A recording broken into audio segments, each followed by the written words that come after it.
Today we are going to go over one of the most common heart conditions, that is something called atrial fibrillation. Now, this is one of those things that you could have and not know it, but symptoms it typically presents with are things like feeling your heart beating hard and fast out of nowhere. We call these heart palpitations. It could include things like fatigue, dizziness, shortness of breath, anxiety, exercise intolerance.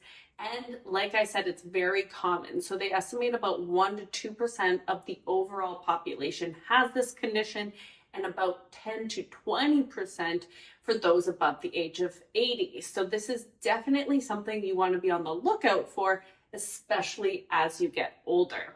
And it's also really important to be aware of it because it increases your risk of things like heart failure, stroke, and overall a decline in the cardiovascular system.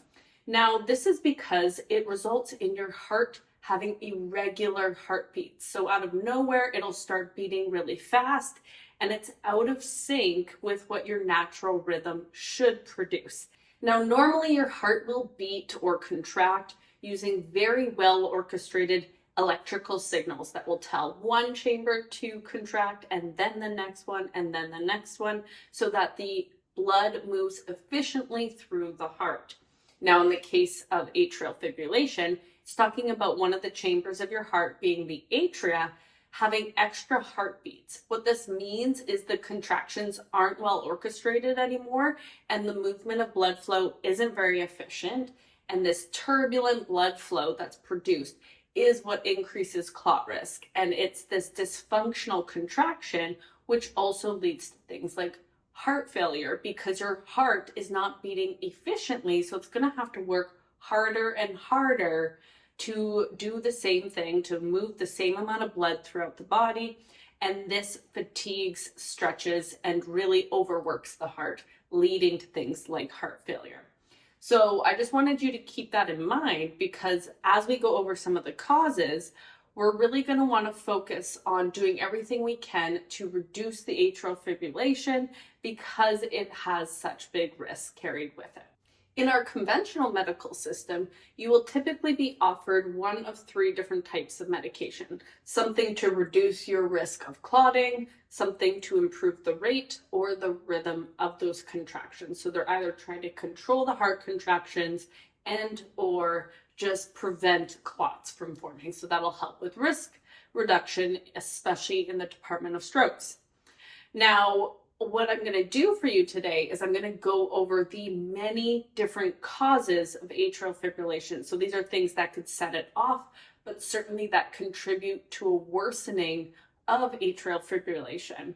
And what you're going to notice is that once you realize how many things cause it, you will realize there is much more that you can do on top of or in replacement of those medications. So there is many more things that you have control over than you realize. It is not just a genetic condition.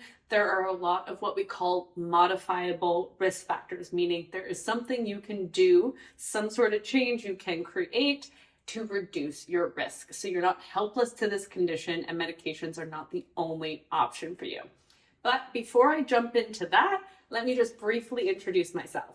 So my name is Dr. Robin Lewis. I'm a naturopathic physician practicing in Vancouver, British Columbia, Canada. And let's jump into the many different causes of atrial fibrillation. Now, before I jump into the modifiable risk factors, I should mention there are some risk factors that are more permanent. Now, that doesn't mean that you can't do the other things, because everything matters. And in fact, if you do have one of these more permanent issues, it would warrant you to be a little bit more diligent about the things that you can change. So examples of more permanent things that lead to atrial fibrillation would be structural problems. So this could be problems with the valves of your heart. It could mean an overstretched chamber of the heart. So this is typically seen in more later stages of heart disease. Or scarring of the heart, which would happen after something like a heart attack or a nasty infection of the heart that leaves some sort of scar tissue behind. So these are things that either can only be fixed through surgery or that you just kind of have to work around. There are also specific conditions that are highly related to atrial fibrillation. So it might mean spending a little bit more time focusing on improving those conditions, getting a handle on those conditions to indirectly help yourself with atrial fibrillation. The two main ones I'm thinking of are things like diabetes and thyroid disorders. Thyroid is a really important one to keep in mind because your thyroid hormone actually modifies your heart rate. So in this context, it's really commonly seen in people who have high thyroid or an autoimmune condition of the thyroid that causes your thyroid hormones to be super volatile. That is going to result in more atrial fibrillation. And there are lots that you can do for those two particular conditions in of itself.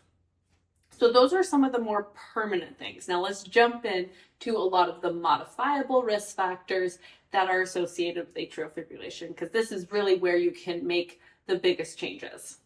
The first thing to really think about is what is driving inflammation in your body. Now, there are lots of things that drive inflammation, and you will see that a lot of these risk factors are risk factors because they create a lot of inflammation in the body. So in general, if you take nothing else away, lowering inflammation will help with atrial fibrillation.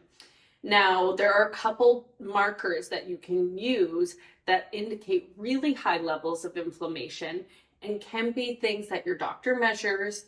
And if they're elevated, work hard to get those levels down. So this is something called homocysteine and something called CRP, C-reactive protein. So these are very standard tests that you can get through your GP. And if they're high, they indicate very high inflammation. Now, they're typically not associated with just one thing, meaning a lot of things can elevate your CRP or a lot of things can elevate your homocysteine, but these are at least markers that you can use to track and work towards lowering whichever way possible. So that is just a couple of the labs that you can use that indicate high inflammation.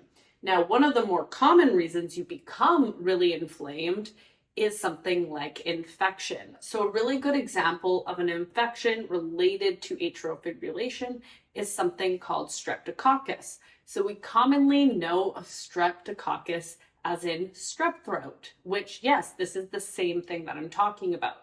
So strep throat, which is an infection of your throat and your glands of your throat with streptococcus, can go systemic and actually infect the heart. This is called rheumatic heart disease, and it is not the only type of infection that can do it, but it is a really common one that you see associated with inflammation of the heart, specifically in atrial fibrillation.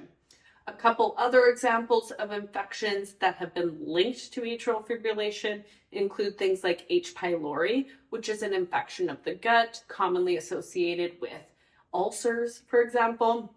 You can see it in Lyme disease, which is driven by a specific type of bacteria that can infect a lot of your body and create a lot of problems, but it certainly can inflame your heart as well.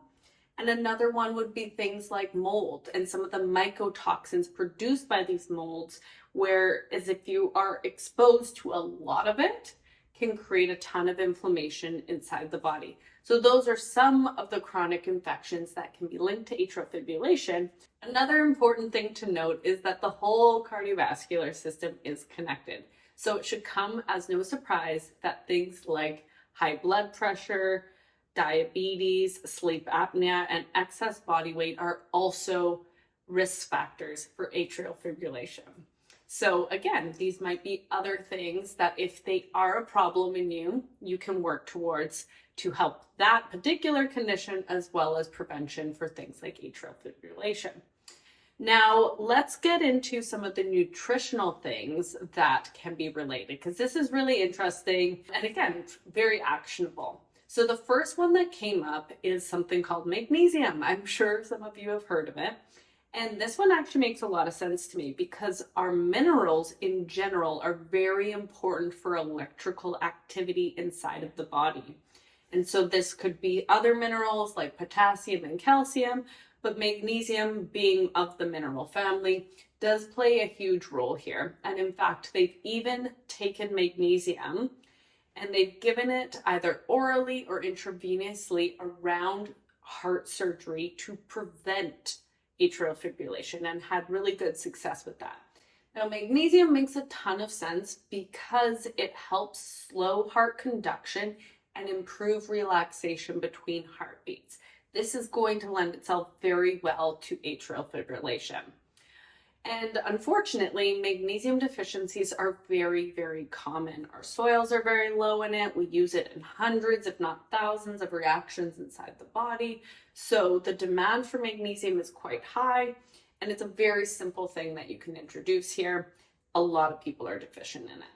The next nutrient that there was actually a decent amount of research on was fat, which makes a lot of sense again, because fats are so important for the heart. So choosing the right type of fat for people with heart disease is very important. Now, this one may come as a bit of a surprise, and that is the fact that saturated fat tended to be protective. So having too much of your polyunsaturated fats relative to your saturated fats was actually associated with more atrial fibrillation. And this would be things like animal fats, coconut oil. They're all high in saturated fats, which typically have been demonized in the context of heart disease. And in this situation, if you're too low in them, it can increase your risk of atrial fibrillation. The other interesting thing about fat was the fact that omega-3s, typically found in things like fish, were associated with what we call like a U-shaped bell curve. So too much omega-3 in the diet and too little omega-3 in the diet was associated with an increased risk. So this means that you don't want to overdo your omega-3s, you don't want to overeat fish, but you certainly don't want to eat none of it. And this makes sense if you think about the fact that fish is typically or can be high in contaminants like heavy metals. So a really good example of this is tuna, which is one of the most commonly consumed types of fish. Tuna is actually quite high in mercury. So I could see a situation where, although the omega-3s are very good for your heart, if you overconsume that one particular thing, you're actually increasing the amount of potential heavy metals in the diet, and that's going to counteract a lot of the benefits. So like anything, it's about finding somewhere in the middle. A little bit of saturated fat is very good for you. A little bit of omega-3 is very good for you. I would just pay attention to the types of fats, the quality of the fat that you're getting, making sure it's coming from good sources so that you can maximize the benefit for the heart and minimize the damage that it could potentially perpetuate. And so, yeah, fats in the diet also seem to play a very big role when it comes to atrial fibrillation. And this last nutritional consideration definitely shouldn't come as a surprise, but it's important to talk about nonetheless, and that is alcohol intake. So high amounts of alcohol intake are definitely associated with atrial fibrillation. So if you're someone who has AFib, you are going to want to be extra cautious around alcohol. Of course, we know that alcohol isn't great for us, but it is a big perpetuator of AFib, which you should care a lot about. Now, this is not exactly talking about something nutritional, but it's how we absorb our nutrients, and that is the digestive tract. So interestingly enough, there was good studies to show that inflammation of your esophagus, aka your throat, and your stomach was highly related to atrial fibrillation. Now, this makes sense if you understand the fact that a lot of our nervous system is found in our gut, and our gut heavily influences our nervous system, especially something called our vagus nerve, which is a very important nerve inside the body that very much will dictate the rate of your heart and things like that. So it is going to innervate your gut as well as your heart. So the inflammation of your digestive tract can have a negative consequence on your heart contractions because they're connected through the same nerve, aka the vagus nerve. Now, this is an interesting thing to think about because the research shows that it can contribute to premature atrial contractions, which is kind of like your heart skipping a beat, which is going to predispose you to atrial fibrillation. And I've seen this a lot in practice actually. If someone has like a really inflamed digestive tract, usually due to specific types of overgrowth of bacteria or viruses or parasites or what have you, they'll inflame the gut a lot, and this can lead to a lot of heart palpitations, shortness of breath, anxiety, and people think they're having a heart attack. When they get their heart looked at, nothing is wrong with their heart from an imaging standpoint or some of these cardiac markers that they measure, they'll come back negative. And then they come see me, someone who does a little bit more of like a holistic approach. And then we identify that their stomach is very, very inflamed. And that's what's actually driving a lot of the heart palpitations and discomfort there. So again, another area that a lot of people aren't thinking about, but if this is a trouble area for you or there's suspicions of it, have it looked into, because the state of our gut very much influences our nervous system, which of course is going to have a role with heart contractions. So those are some of the risk factors that I found that I wanted to mention today. I hope that you found today's episode helpful. If you have any questions, any of your own experiences that you want to mention, please comment all of that below. Thanks again for listening, and I look forward to seeing you next time.